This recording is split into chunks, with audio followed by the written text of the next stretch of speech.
I'm surprised and saddened to find my child struggling against one of his own. Baki, my boy. Yes, sir? You know you can beat him. We can do this the easy way. How dare you lay hands on me? Or we can do this the hard way.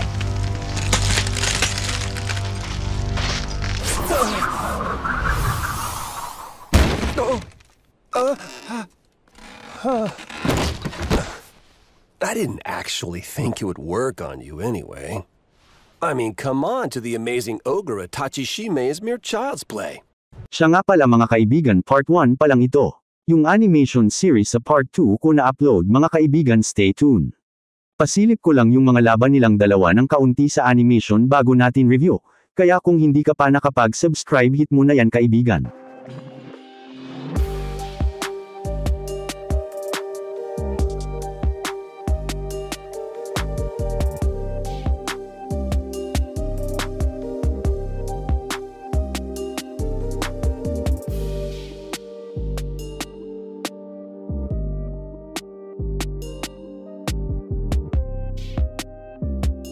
Paano nga ba nagsimula ang initan ng mag-amang Baki at Yukjiro Hanma? Nagsimula lang naman ito noong sabay sila kumain. At sa chapter nga na ito ay aalamin natin yan. Let's find out.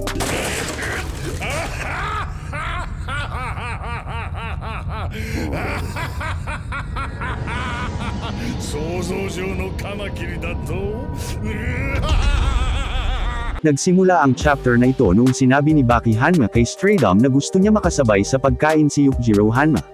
Matapos nga ang dinner nilang dalawa, inutusan ni Baki si Yukjiro na hugasan nga daw ang mga pinagkainan nilang dalawa.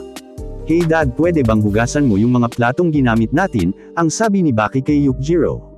Pero ang ginawa ni Yukjiro Hanma, tinaas niya ang kanyang kamao at nag-request ng larong bato-bato pick. Nang nagsimula nga ang bato-bato pick, si Baki ang nanalo dahil bato ang nasa kanya at kay Yukjiro is scissor.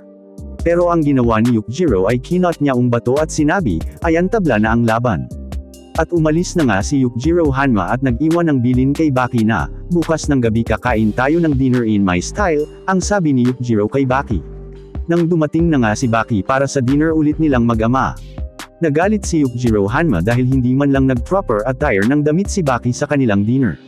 Ang sabi lang ni Baki, "Pasensya ka na dahil hindi ako pinalaki ng maayos ng aking mga magulang, ang nasa isip ko lang ay lumaban at lumakas." Pero inignore lang ito ni Yukjiro. Nang nagsimula na nga sila kumain, nagtanong ulit si Baki. Natanong na ikagagalit ng kanyang ama, "Gusto ko lang sana malaman bakit kailangan mamatay ng aking ina sa kamay ng aking ama," ang sabi ni Baki. Ang sagot lang ni Yukjiro Hanma dito ay, "None of your business" lang daw yung ginawang pagpatay sa ina ni Baki. At nagpantig ang tainga ni Baki sa sinabi ni Yukjiro at kinuwelyohan niya ito. Nainsulto naman si Yukjiro Hanma dito at hinagi si Baki sa upuan. Pagtayo ni Baki sa upuan, hinagis pa siya ni Yukjiro sa bintana na muntik na ikahulog ni Baki.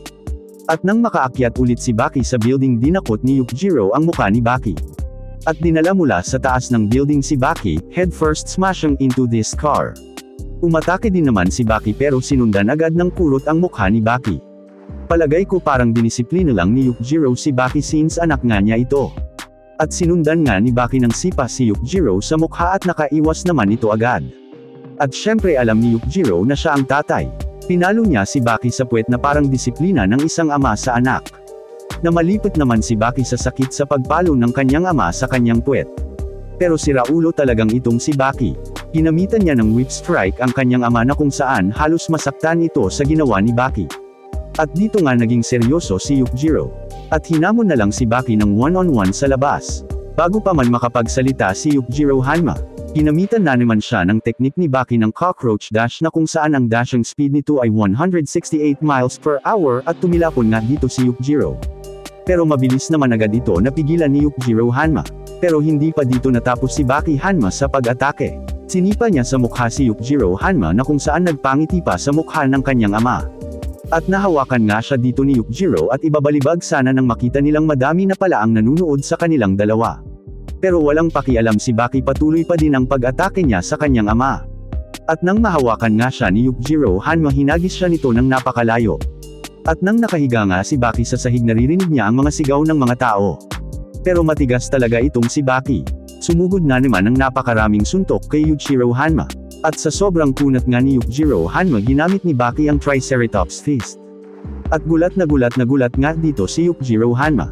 At mabilis naman umatake agad si Baki na may form ng Triceratops attack. Na kung saan durog ang kotse na pinagtulakan kay Yujiro. Pero sa sobrang gana ni Yujiro Hanma sa laban, inactivate niya ang kanyang Demon Back na kung saan nagulat ang lahat ng nanunood sa Demon Back ni Yujiro Hanma. Pero bago pa man magsalita si Yujiro, nagland ng isang mabilisang suntok si Baki na muntik na ika-out balance ni Yujiro habang naka-Demon Back ito. Pero ang plano pala ni Yujiro ay hawakan yung ulo ni Baki. Sa unang pagkakataon nga hindi nito nahawakan yung ulo ni Baki dahil nakaiwas ito. Hanggang sa mahawakan nga ito ni Yujiro Hanma at pinaikot si Baki ng napakabilis at sinipa ng napakalakas habang umiikot. At nang biglang dumating nga dito si Pickle. Pero bigla siyang sinapak ni Baki at sinabi na, "Umalis ka dito Pickle, hindi mo ito laban," at yun nga nanahimik na lang sa isang sulok ang kawawang Pickle.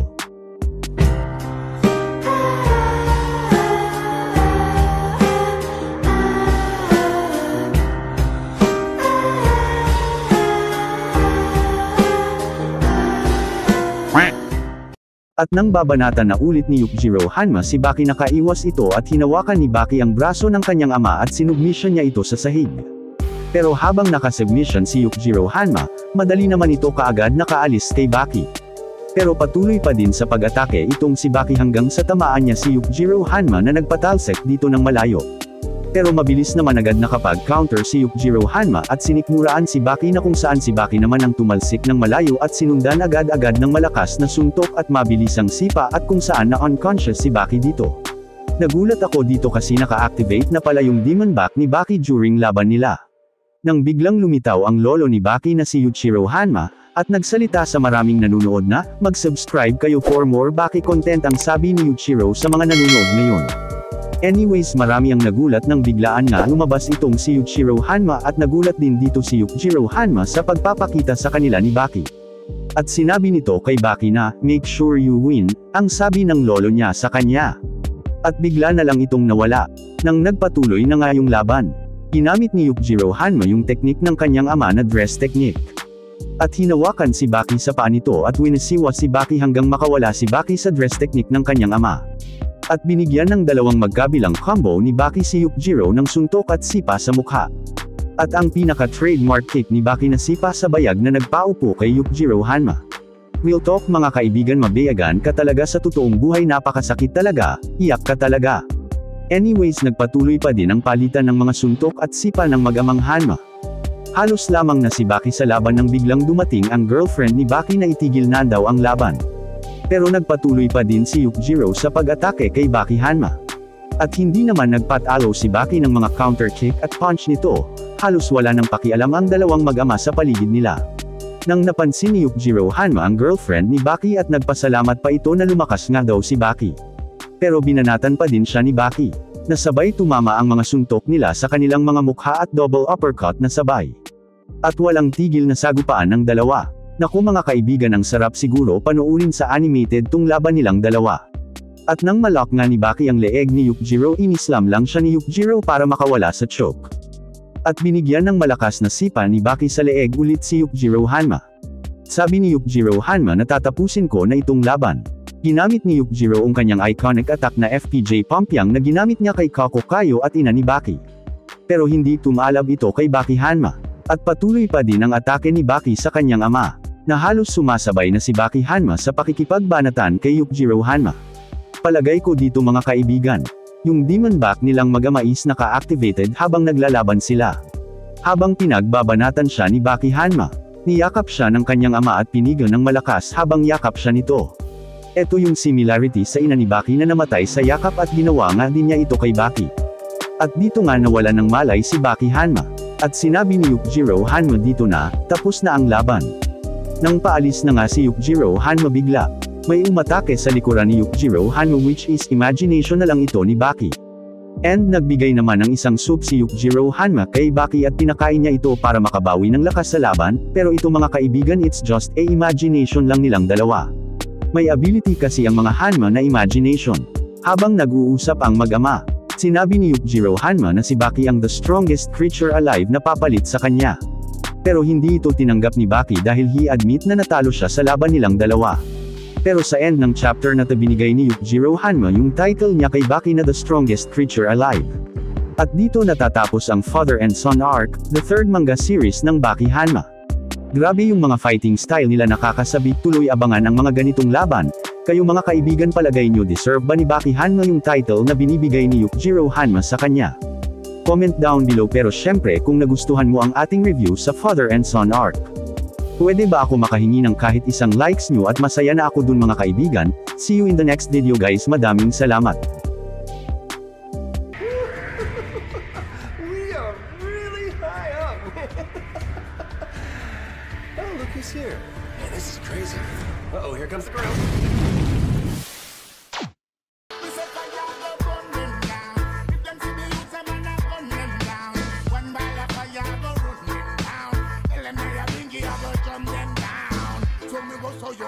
Me and none of them not travel by any trip.